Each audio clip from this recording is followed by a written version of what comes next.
Boa noite a todos e a todas. Estamos aqui no Clube de Engenharia,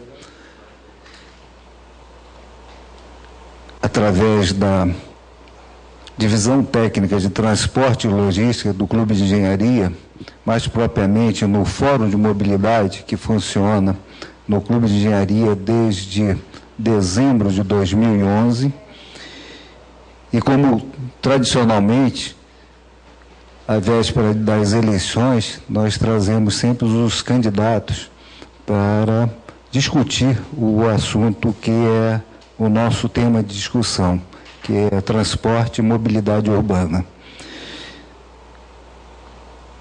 Foram convidados todos os candidatos ao governo do Estado. Tivemos uma primeira apresentação da professora Deise de Oliveira, do PSTU, e estamos agora na segunda apresentação, onde o bancário Ney Nunes, candidato ao governo do Estado, fará aqui para a gente a apresentação das propostas de campanha dele relativa a transporte e mobilidade. Eu queria iniciar lendo aqui um breve resumo do currículo do candidato Ney Nunes, que Ney Nunes é candidato ao cargo de governador do Rio de Janeiro pelo PCB, Partido Comunista Brasileiro. Ele é natural da capital fluminense do Rio de Janeiro. Ney de Souza Nunes nasceu em 1958, é formado em História pela Universidade Estadual do Rio de Janeiro e iniciou a vida política participando no movimento estudantil. Em 1977, entrou para a Liga Operária, uma pequena organização política clandestina, na época que tinha como base o socialismo e o trotskismo. Foi membro da CUT, Central Única dos Trabalhadores, chegando à diretoria em 1986, mas acabou rompendo com a Central Sindical nos anos 2002. Caso eu tenha omitido alguma coisa do currículo, Ney Nunes depois faz a complementação. Então, para nós iniciarmos esse debate, eu queria convidar o candidato Ney Nunes e queria convidar para fazer parte aqui da mesa, como mediador, o conselheiro do Clube de Engenharia, Luiz Antônio Cossenza, para dar início aos trabalhos. Lembrando que nós, todos os candidatos que aqui comparecerem, eles terão reportagem no jornal do Clube de Engenharia, além da gravação que está sendo feita e transmitida pela web, que será depois ofertada aos candidatos que aqui comparecerem. Muito obrigado. Vou passar a palavra aqui para Luiz Antônio Cossenza. Bem, boa noite. Queria agradecer a presença do Ney mais uma vez. Nós estivemos junto com ele lá em Belford Roxo. Quero dizer também que, como membro da diretoria do Sindicato dos Engenheiros, ou CBS também, essas propostas, a nossa ideia é colocar também no jornal lá do sindicato, da importância do tema, independente de quem vai comparecer aqui ou não. É importante poder escutar a proposta de todos os candidatos para que os nossos associados do sindicato e aqui do Clube de Engenharia possam escolher aquele que tem a melhor proposta. No nosso caso aqui, o Fórum de Mobilidade, que é coordenado pela UIARA, às sextas-feiras, nós vamos apresentar aqui no fórum essas propostas dos candidatos. Então, queria agradecer muito a sua presença, tá? E o microfone fica à sua disposição aí, e a gente depois faz as perguntas que o fórum normalmente tem, as dúvidas que o fórum tem sobre as suas propostas, ok? Obrigado pela presença. Pode ser isso aí. Alô? Está melhor? Bom, boa noite. Queria agradecer também aqui ao espaço democrático do Clube de Engenharia, né? Dizendo que esse espaço tem sido raro nesse período de campanha eleitoral, né? Os poucos debates os quais nós fomos convidados, nós comparecemos, mas infelizmente os candidatos chamados de principais, né? Eles chamados de principais pela mídia, né? Justamente pelo espaço enorme que a mídia dedica a eles, pelo poderio econômico dessas candidaturas, eles têm desprezado os debates nas entidades, na sociedade civil, né? Nas universidades, nos sindicatos, e não comparecem, né? A nossa candidatura é pelo contrário, né? Justamente por essa desigualdade, a gente valoriza muito, né, esses espaços de debate democrático. A questão entrando aqui, começando a entrar no tema, né, do convite, a gente queria registrar, primeiro, que essa crise de mobilidade urbana, ela vem de longe, né? A gente deveria remontar lá os anos 50, quando o modelo rodoviarista começou a ser implantado, né, com força em nosso país, né? Atendendo aos interesses das multinacionais, né, automobilísticas, das indústrias de petróleo. O Brasil, naquela época, era deficitário em petróleo, né? Os acordos, né, pós-Segunda Guerra Mundial levaram à implantação desse modelo. E nós chegamos a uma situação de hoje ter uma malha ferroviária equivalente à malha que o país tinha nos anos 20. Né? Um total contrassenso em termos de eficiência econômica e de recursos.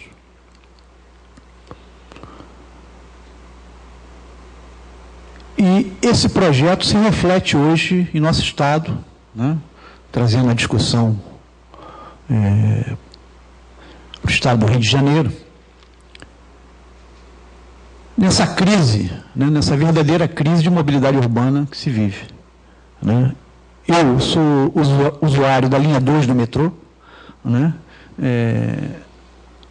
e participo, né, desse verdadeiro sofrimento da população com relação aos transportes, né? A grande maioria, na verdade, sofre muito mais do que eu.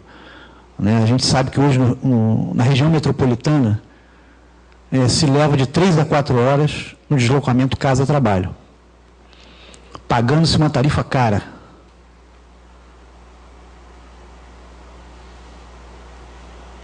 E com um transporte bastante inseguro. Eu quero contar aqui uma história que é a seguinte. A situação está tão caótica em termos de transporte no Rio de Janeiro que nós temos hoje programas de rádio que se dedicam aos engarrafamentos, né? Eu tenho um hábito de escutar o rádio de manhã enquanto preparo o meu café antes do trabalho, e observo que tem os programas que passam a maior parte do tempo dando notícias sobre engarrafamento. Olha, aqui está parado, aqui está lento, vá por ali, vá por aqui, né? E eu fico refletindo, mas será que esses jornalistas, essa mídia, não vai discutir as causas dessa situação? Ficam só na superfície, nas consequências, né? Mas eles não discutem as causas, né? Não abrem espaço para uma discussão séria sobre o problema de transportes.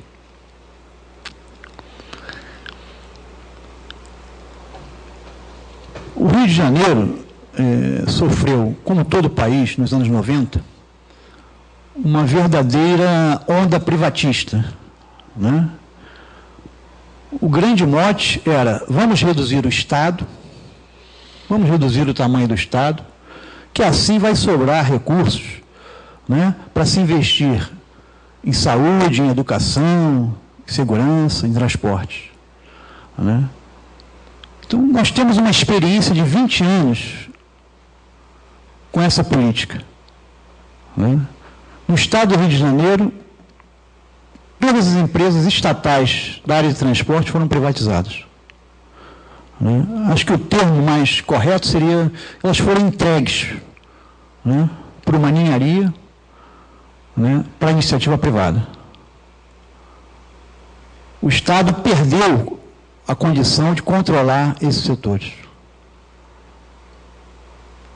E o resultado? Né? Qual era o argumento? Não, vai melhorar a saúde, a educação. Né? E hoje, no período eleitoral, as maiores demandas da população são justamente saúde, educação, segurança, transporte. Né? Então, foi um grande golpe. Eu já participei de algumas entrevistas onde os entrevistadores logo me perguntam: mas o senhor vai romper os contratos?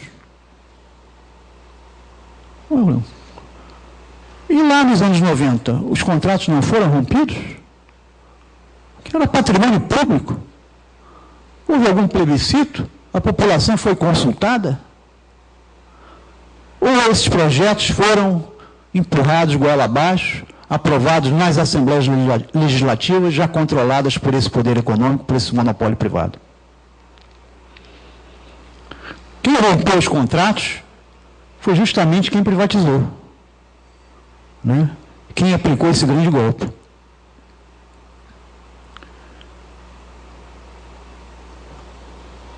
Então, a nossa proposta em relação à questão dos transportes, ela começa por aí, né?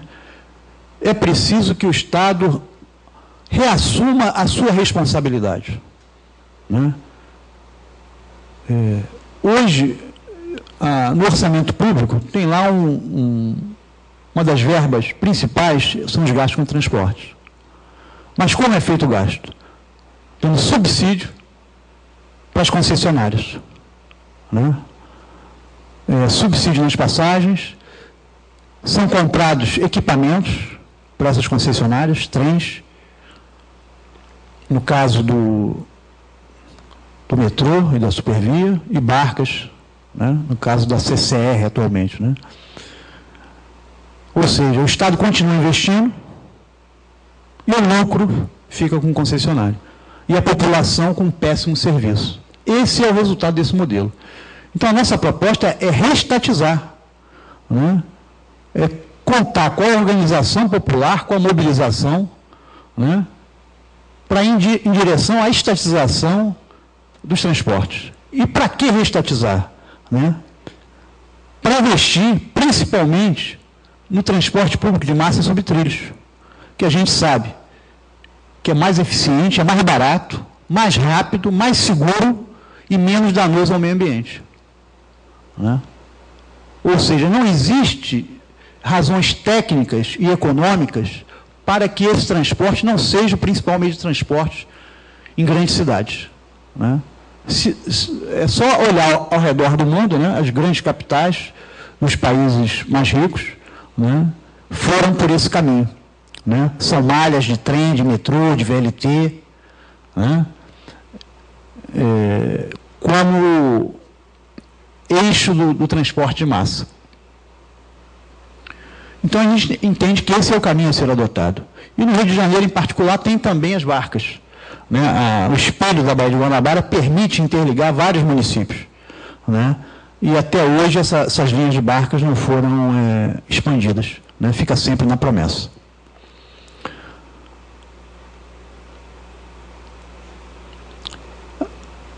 A gente queria concluir essa fala inicial justamente dizendo por que em toda eleição, né, esse tema recorrente volta, né, e a população não vê uma solução.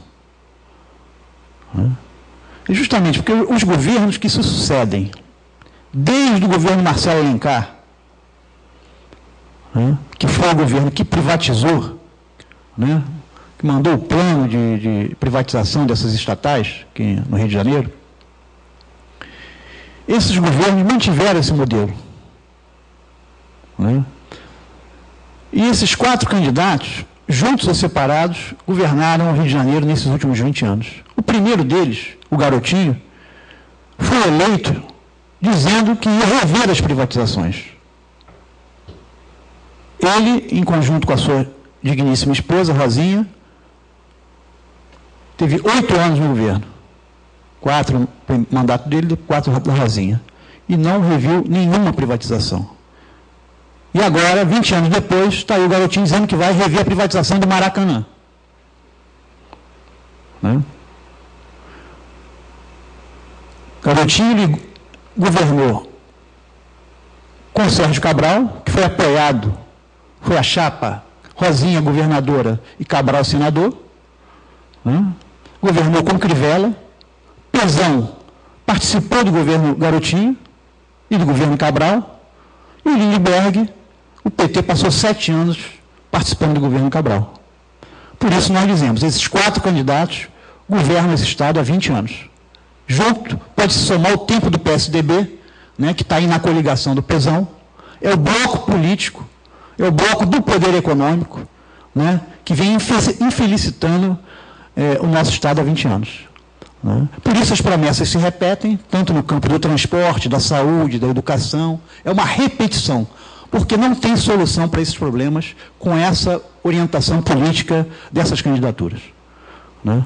Então, esse é o recado inicial que eu queria deixar aqui para vocês.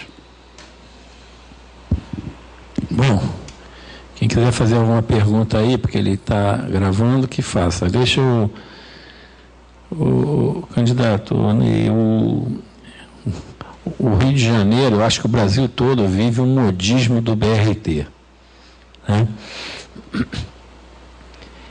A gente sabe que o que define qual é o modo de transporte é quantos passageiros você vai transportar durante uma hora no mesmo sentido. Mas a propaganda principalmente quando você vê uma propaganda tipo do BRT, mostra o ônibus vazio, as pessoas sentadas no ar-condicionado, tudo as mil maravilhas, mas, no entanto, não mostra essas pessoas, como é que elas são transportadas às 5, 6 horas da manhã. Né? E eu tive a oportunidade de conhecer tanto o BRT ali de Curitiba, quanto o Transmilênio. E todas as duas cidades, elas já estão projetando o metrô na linha tronco. Né? E aqui